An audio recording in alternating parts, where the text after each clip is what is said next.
Organic, that's the way to go. My whole attraction to architecture came from the study of first the site, and wow, that looks good. Meet Craig Wickersham. He is a storied architect in Arizona, often referred to as a desert modernist. Spend any amount of time with Craig, and it's abundantly clear just how passionate he is about architecture. It's in his nature, and it was something he tapped into at a very early age. He drew, permitted, and had his first design built at the age of 14. He began working at an architecture firm while in high school, and later, he'd go on to study at Taliesin West, Frank Lloyd Wright's famed school in Arizona. And it was here that the principles of organic architecture were forever emblazoned in his design approach. You know, in talking about the desert in Arizona as a springboard for beauty, you walk a property like this before there's anything on it other than what God put there. And behind me, you know, you see a mountain that has been preserved because the people in this state wisely allow restrictions on the land. So the restrictions are to preserve it and make it more beautiful. And so all the plants here are preserved, and all of the saguaros are protected by law. And so that kind of mindset that really respects the beauty of the desert is so important and attracts people like myself to practice architecture in that environment, because that's how I believe. And having this pristine, beautiful property to work with comes with a cost. You got to destroy some of it. But we put these fences up around the area that we're working in to protect the areas that are outside of it. Oftentimes in the past, the desert just gets destroyed. So we see in older developments back in the old days, early days of developing Arizona, you just take a big tractor and bulldoze everything down. And part of the thought there is just expedite my end product, which is result profit. And that mindset, of course, destroyed most of the natural desert here in Phoenix. Of course, this type of profit-driven construction is still very prevalent, but luckily there are architects out there like Craig who believe in preservation and sustainability. And this may not be sustainability as many of us think of it today in terms of LEED certifications or carbon impacts, but it's a mentality that's rooted first and foremost in a genuine love and respect for the land and its ecosystem. So part of the education I have from my youth was a big attraction to Frank Lloyd Wright's philosophy. The philosophy of working with what's there, which is exactly in accord with not destroying everything with a giant bulldozer, but being very careful about how you build on a site. That was his respect for nature. He would say, capital N, nature. You could say Frank Lloyd Wright wrote the book on organic architecture, and he actually did. In that book, which was published in 1939, he declared organic architecture to be the modern ideal and the teaching so much needed if we are to see the whole of life, and to now serve the whole of life. His philosophies on organic architecture stemmed from the teachings of his mentor, architect Louis Sullivan, who is well known for his belief that form follows function. Wright, however, suggested that form and function were one, and that every building should grow naturally from its environment, taking cues from the surrounding ecosystem. Organic architecture to him was all about the symbiotic relationship between the site and structure and the context and the structure. It was about creating a coherent whole. So there was a period of industrial revolution where everything was just destroyed and made way for and get out of the way nature. Now we're coming back to let's appreciate it. So from my perspective, having a client who's willing to go through the pain of very carefully nitpicking a site, crafting a location, preserving everything around it. It's extremely expensive. The site he's referring to is a plot of land at the base of Pinnacle Peak, a granite summit in the Arizona Sonoran Desert, just north of the Phoenix city limits. It's a special area that's home to countless species of desert wildlife, not to mention saguaro cacti that, in many cases, are older than most humans. So we have all these beautiful 200-300-year-old saguaros. Everything's preserved. We've created places for the trees to rest in a nursery so we could put them back where most of them were, or very near where they were. That's part of the organic approach. It's just how you treat the building environment itself. Craig was brought in to not only design a home that would serve multiple generations of his client's family, but also to guide the preservation of the surrounding area, a task he did not take lightly. I was hired to develop the property. There's 80 acres. And part of the 80 acres is to maximize, but the other part of it is to preserve. So all of these properties, are about 5 acres, but the buildable area is much, much smaller. It's very limited. So we have a certain area envelope, and that's part of that organic approach, which is protection. And this idea of preservation started well before design and construction began. Craig actually helped his clients site the house, and luckily they aligned on the preservation approach. And in the name of preservation, Craig suggested they consider buying the surrounding properties to protect and preserve the area.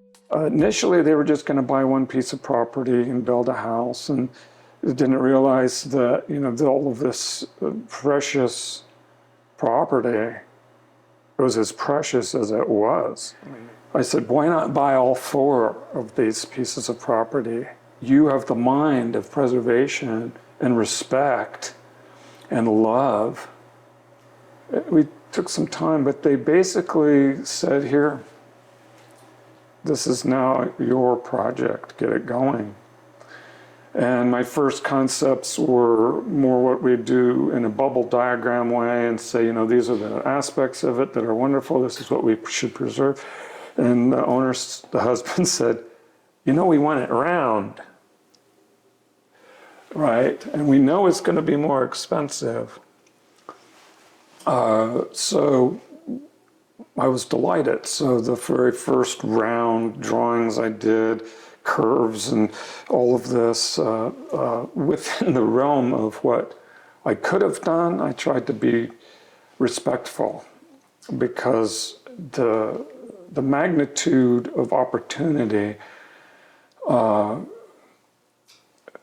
lends itself to a much grander expression. So having restraint, having discipline and respect for the property to preserve it means condensing and being sustainable.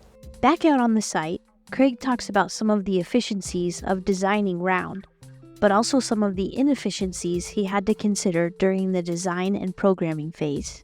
Having a round house is a very, very good solar solution. Actually, near the end of Frank Lloyd Wright's career, most of his buildings were round in one way or another. And the reasoning for that is there's constant exposure. They're very organic, they're natural. To throw something in the air that's a soap bubble, it turns into a sphere. It's a natural shape, the planet Earth, whatever. Everything gets this round form. Rivers and trees, a section through a saguaro, everything's round and has these round natural forms. It's just a very economical solution, and so that's why we have this today. Very beautiful and round forms. Now, the practical side of that, in a modern world of technology, everything's made by a machine. That's very expensive to have a round house in this world. 40,000 years ago is easy.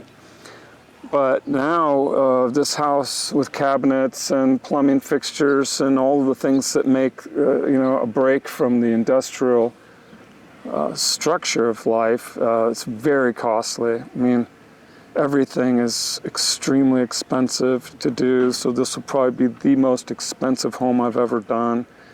Wow. Mostly because it's round. The cabinets are curved. Everything's curved.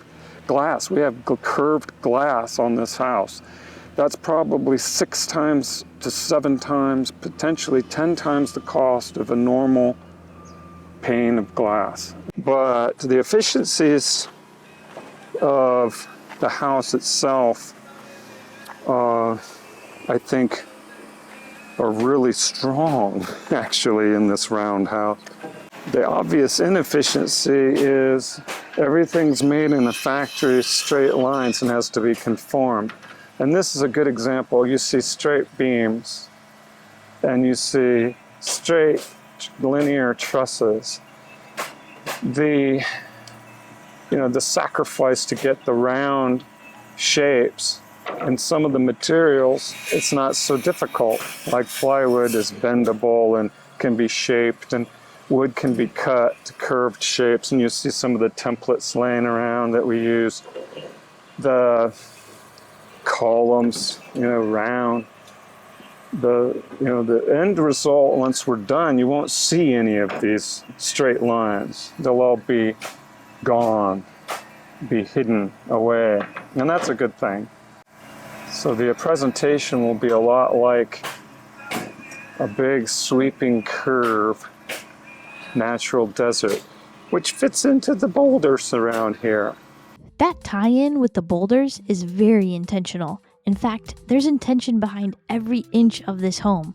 From the curvilinear design to the boulder placement to the window shape, size, and location. An organic structure is part of the site. So all of these curving walls, they go right down to the site. They become part of the site. And the boulders you see we are placing are just the first round. The boulders will actually come out of the building. We're going to put boulders into the building, into the columns, into the ground. As you see, and a lot of the boulders are saved. And if we look off in the distance, we see all these boulders. So the boulders are part of the site. They were part of the site. We had to move them to put the house here. And we're going to put them back and make the house, again, part of its site. So when this is done, you'll see that it's just part of the boulders, part of the organic landscape, part of the desert. And that relationship is the ideal goal. Relationship is a driving force in Craig's design approach. It's about the symbiotic relationship between his client, the home, and the surrounding ecosystem.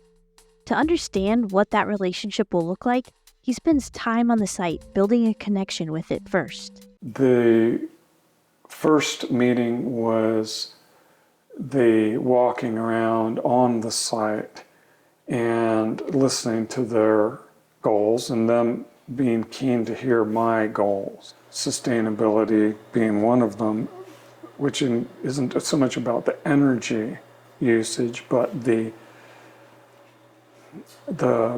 preservation and sustainability of the property and creating something that is in harmony with.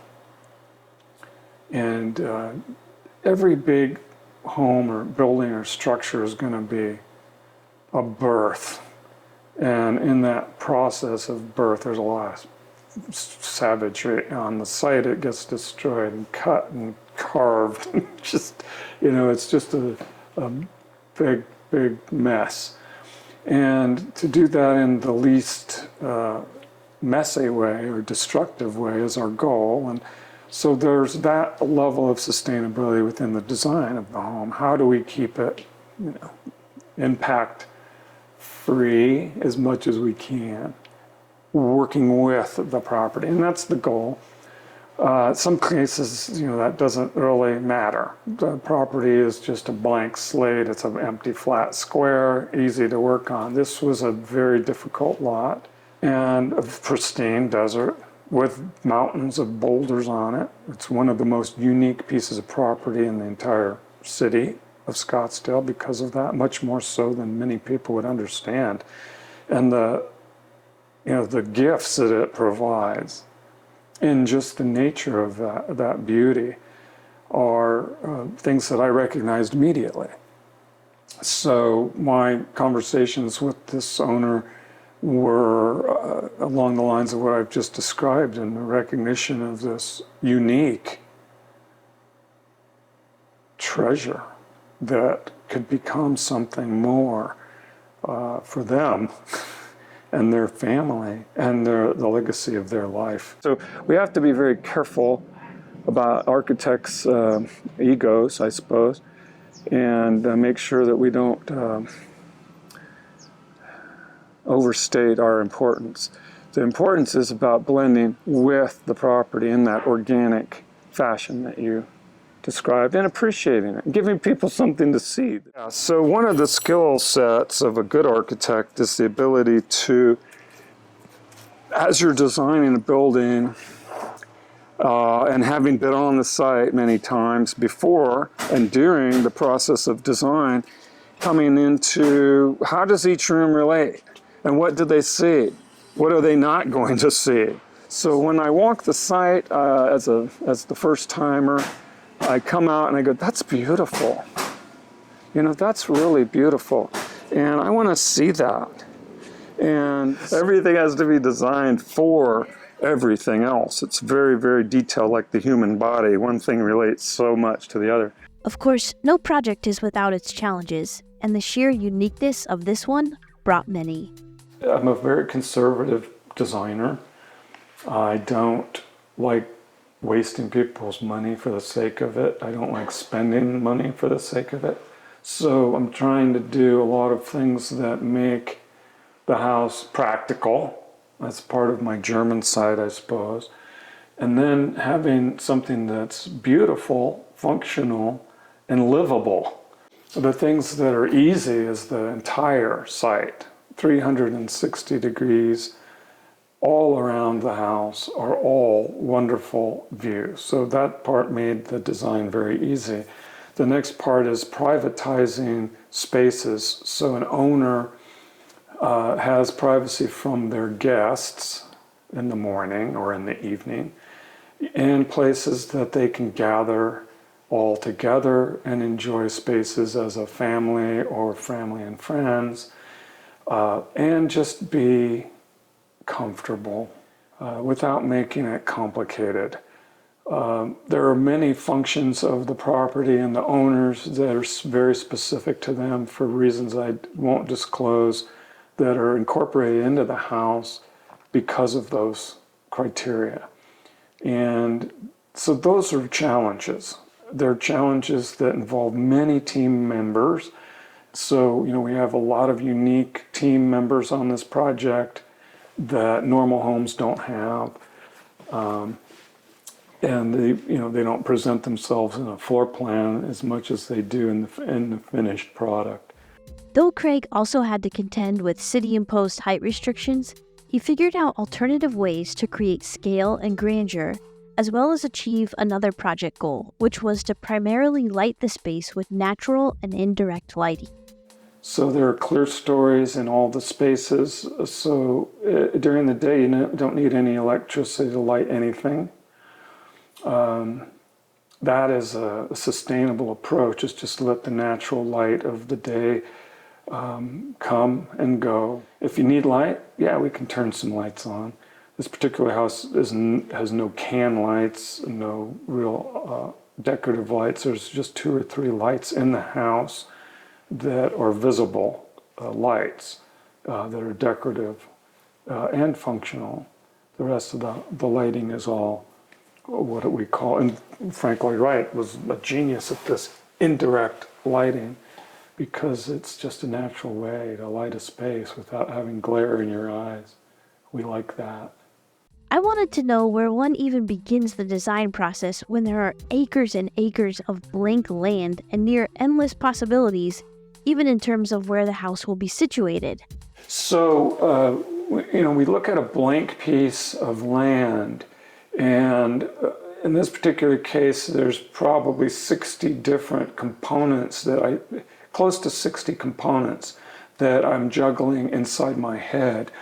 And those 60 different components all work at the different sizes that they are. So I think of something that's a super priority as a very large sphere, and something that's not as big as a marble, a little marble. And these all get kind of put in a big bag, and you move everything around, and you open it up, and you kind of look and see, what is it that's really dominating, or how do these things come together? And because it's a house, certain large spheres are just going to take their place next to each other. How you design those is how do they connect to the next space through privacy and through things like a normal house. We have an entrance experience. We talked on site today about the arrival. Guests come up to the property. Well, as they're driving up to the property, they're seeing glimpses of this house in the distance. It will become very, very present that you're arriving to something very interesting.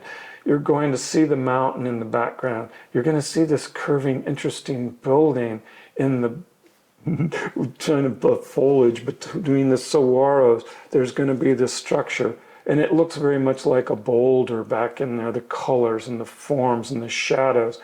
And I wanted people to arrive to this experience in a very circuitous way, a very indirect way. So the driveway comes all the way around the house and arrives at this entrance point, which firstly is right at the base of the mountain. So you're really always in connection with this giant mountain. We've put boulders everywhere. And so we brought the mountain right down to the site. Now, most of the site had the boulders there already. So, we move them out of the way, we build what we build, we put some back, and then we continue building. That process is just about reintegrating the house with the site. The guests then are experiencing the natural desert right within reach. As they've walked out of their car, they come across to the natural desert. It's there in the big view and the distant view. Now it's right there in your presence. That's an important part of my design process. Reconnecting the person with the desert, with this site, and trying to do it in a way that's respectful. So it's very minimal impact, lots of plants and desert. You don't see that here. And then as we're arriving, what's this? I come up a couple steps and I realize there's this descending trail that goes down and under the building and vanishes. There's another mystery. As Craig starts to illustrate what one will experience as they move through this space, he's overwhelmed with emotion. There's joy and passion in his heart, and even a few tears in his eyes. And if he hadn't already made it clear just how much he cares, that moment solidified it. He cares about the specialness of this place and creating an experience that will connect others to it, uplifting them in the process. Engaging people in what I call a lyrical way or a musical way is about creating that drama, that passion, that mystery. What's around the corner? That's the reason people go to the Grand Canyon, is to experience, what is it? Oh my goodness, what's this down here? So I created this little miniature canyon that goes in and under the house and all the way through it. And that is going to be a really wonderful space. So part of that space was creating this powder room, which is an egg that sits on the desert. It literally is just sitting there. And that part of that experience is a surprise. Nobody knows that until they get to this location. And then they're going to see it. To me, the most memorable and amazing places are those where there's like this mystery, an act of discovery, and you want to go further to see what else am I going to find. Exactly. That's good design. That's following that organic nature of the site. The site itself has a lot of natural boulder piles, but the idea of the boulder piles was such a wonder as the client and I are walking the site before this house was conceived. And there's a little boulder pile, and you go around in between some, and then there's another little space, and there's this, as you say, this discovery that elevates you, engages you. Through that natural beauty, we want to, as good designers, reiterate and re-echo that in the design. So the house becomes another discovery. Each little space opens into another secret little area, and you're constantly wandering through this discovery. And that makes it exciting, interesting, fulfilling. This idea, you walk in, not only are you seeing views, but you're seeing curving spaces. What is it?